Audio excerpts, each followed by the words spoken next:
أشهد أن محمدًا رسول الله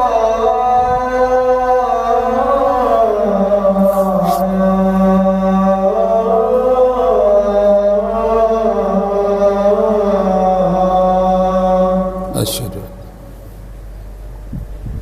حي على الصلاة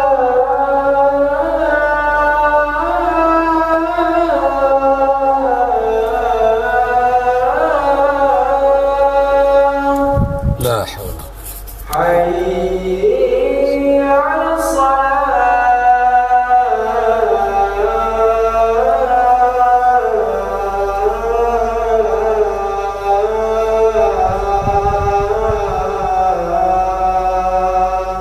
لا حول حي على الفلاح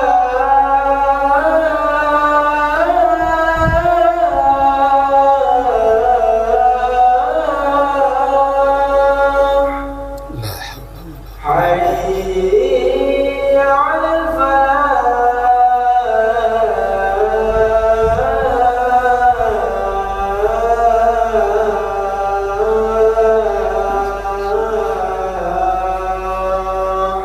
لا حول ولا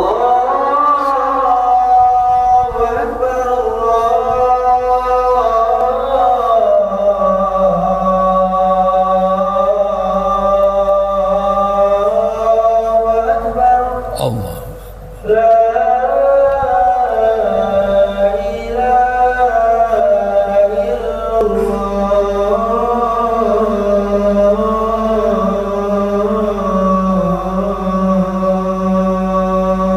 إله إلا الله لا إله إلا الله محمد رسول الله الله تمه والصلاة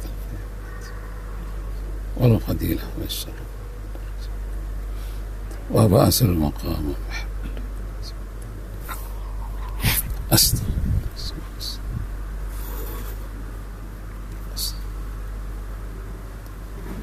الحمد لله الحمد لله الذي خلق السماوات والأرض وما بينهما في 6 أيام أشهد أن لا إله إلا الله وحده لا شريك له وأشهد أن محمدا عبده ورسوله اللهم صل وسلم وبارك على محمد وعلى آله وأصحابه أجمعين أما بعد فيا عباد الله أوصيكم وإياي بتقوى الله فقد فاز المتقون قال الله تعالى في القرآن الكريم يا أيها الذين آمنوا اتقوا الله حق تقاته ولا تموتن إلا وأنتم مسلمون فقال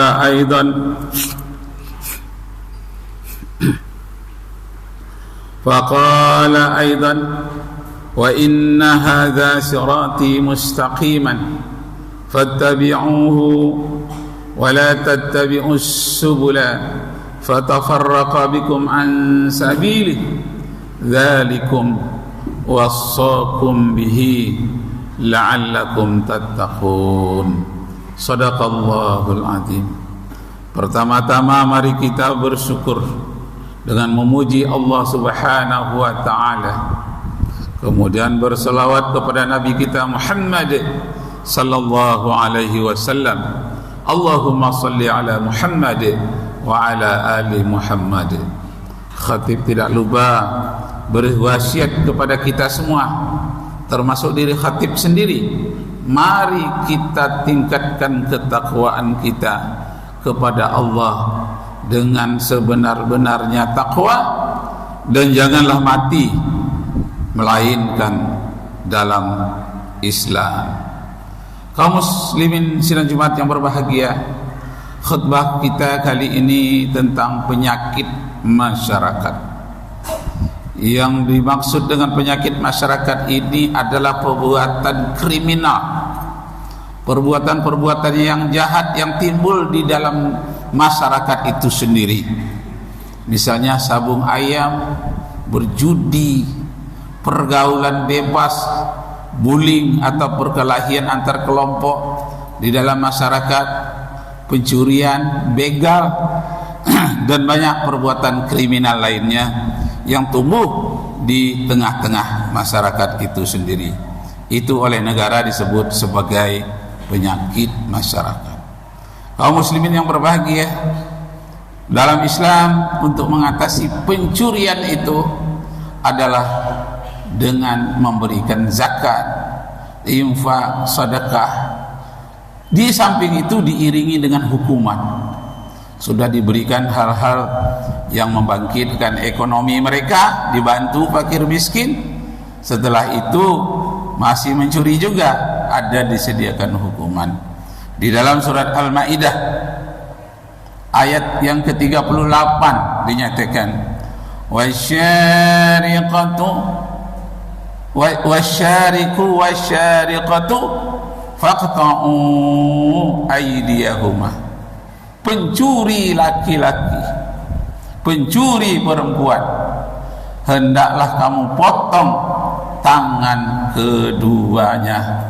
Janganlah belas kasihan terhadap mereka. Kaum muslimin sidang Jumat yang berbahagia, pada satu kali datang orang kaya melapor kepada Umar bin Khattab tentang tetangganya yang mencuri gandum di tempat penyimpanan gandumnya, semacam gudang kecil. Besoknya dia kehilangan lagi, bulan depan kehilangan lagi. Dia sudah menandai pasti orangnya tak jauh, tetangganya juga. Dan kemudian dia membawa teman dari kalangan lingkup masyarakat itu juga. Lalu seorang kaya di tempat itu mengadu kepada khalifah. Yang menjadi khalifah waktu itu adalah Umar bin Khattab.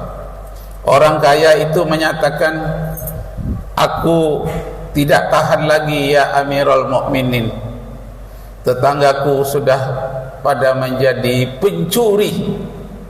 Pada mulanya satu orang, sudah tuh beberapa orang. Yang dicurinya adalah gandum tempat penyimpanan makananku. Lalu Umar bin Khattab mengatakan, panggil dia. Siapa kira-kira yang menurutmu berkemungkinan dia mencuri gandummu? Walaupun tidak ada buktinya, kamu bawa aja ke sini dahulu untuk dinasihati, jangan sampai terjadi. Akhirnya beberapa orang yang kira-kira dicurigai dipanggil oleh Umar bin Khattab.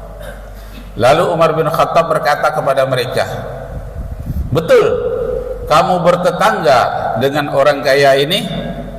Benar ya Khalifah. Kira-kira pernah enggak kamu meminjam gandum kepada orang kaya ini? Pernah, wahai Amirul Mukminin. Pernah membelinya?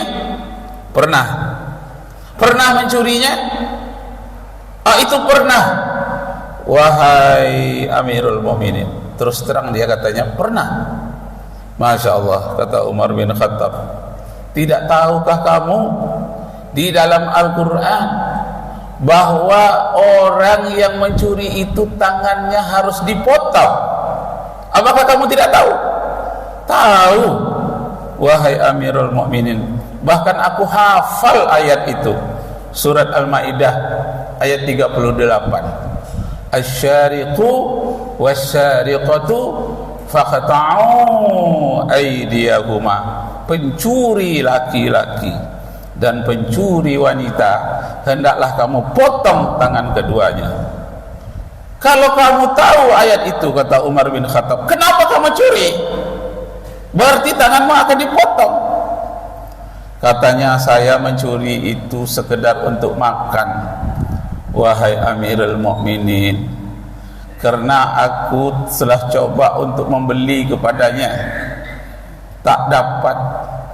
Aku meminta kepadanya, tidak juga dapat. Apakah dia tidak berzakat? Orang kaya itu, kata Umar bin Khattab, berzakat, tapi berzakatnya bukan di lingkungan kami, berzakatnya dia bawa pulang ke kampungnya, sedangkan kami merupakan tetangganya, tidak akan mendapat apa-apa. Sudah pernah kamu coba meminjam? Iya, kami coba meminjam, tapi juga tidak dipinjamkan. Lantaran itulah kami curi makanan gandum itu di gudang penyimpanannya. Lalu menghadaplah Umar bin Khattab kepada orang kaya itu. Kata Umar bin Khattab, wahai orang kaya, kalau kamu berzakat, berzakatlah di lingkunganmu, supaya orang lapar-lapar di lingkunganmu itu merasa bersaudara bagimu, dan dia merupakan pagar bagimu, dia merasa bersaudara denganmu. Dan kemudian yang kedua, kamu wahai orang kaya, beri makan tetanggamu yang miskin, beri modal dan beri keterampilan, bawa dia berdagang bersama denganmu, sehingga dia tidak mencuri lagi, kalau perlu dia menjadi pedagang yang besar pula seperti kamu. Mulai saat ini, kata Umar bin Khattab, diberi waktu 1 tahun. Kalau nanti orang ini sudah dididik, sudah diberi modal, zakat diberikan, infak diberikan, kemampuan untuk berdagang, modal sudah diberikan, masih juga mencuri, maka yang akan kupotong itu bukanlah tangan orang miskin ini, tangan orang yang kaya yang harus akan kupotong, kata Umar bin Khattab. Setahun kemudian datanglah orang kaya ini bersama beberapa orang miskin yang dituduh mencuri itu. Kata Umar bin Khattab, aku memang tidak memberlakukan kali ini hukuman potong tangan kepadamu, lantaran kamu belum dididik oleh orang kaya, lantaran kamu dalam keadaan kesusahan, tanganmu belum dipotong. Sekarang sudah diberikan modal, masih mencuri lagi, tanganmu akan kupotong. Kaum muslimin sidang Jumat yang berbahagia, ternyata kedatangannya berikutnya itu adalah